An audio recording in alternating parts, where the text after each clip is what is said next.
Naghiwalay pero nagkabalikan din daw ang kapamilya celebrity couple na sina Paolo Abilino at Janine Gutierrez. Yan ang nakarating sa aming chika base sa ibinulong ng isang source na may nalalaman about the current relationship of Janine Gutierrez and Paolo Abilino.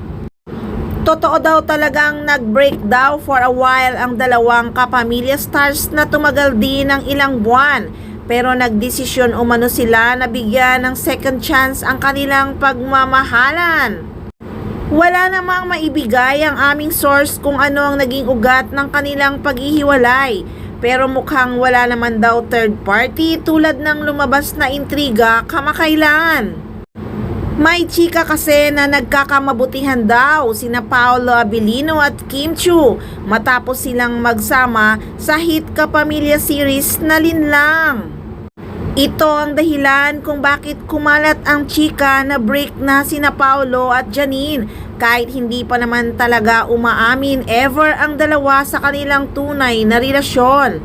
May lumabas ding chika na sumasakay lang daw si Paolo Abilino sa issue sa kanila ni Kim Chiu para sa promo ng kanilang serye pero naaapektuhan daw talaga ang relasyon ng aktor kay Janine Gutierrez.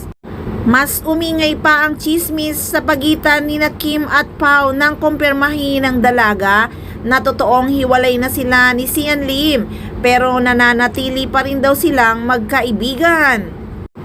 Sa isang episode naman ng digital entertainment talk show na Marites University, nabanggit ng isang friend na si Rose Garcia ang tungkol kina Pao at Janine. Chika niya, totoong nagkaroon ng pagkakahiwalay for a while. Siguro nga cool off. Pero mula sa isang napakabonggang source talagang nagkabalikan ang dalawa. Aniya pa nga, nakita sila recently lang na magkasama. Ayaw kong sabihin kung saan kasi magagalit itong source ko. Sabihin, iminamarites ko na naman, natatawang sabi niya. Pero sila pa rin talaga. Kaya ang latest nga mukhang nagkaayos na raw ang dalawa matapos magkausap ng masinsinan.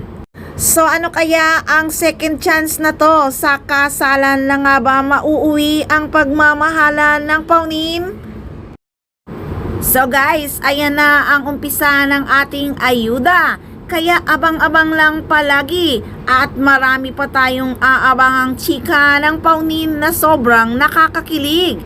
Kaya wait lang kayo at tumutok lang palagi dito lang sa Maarteng Machika.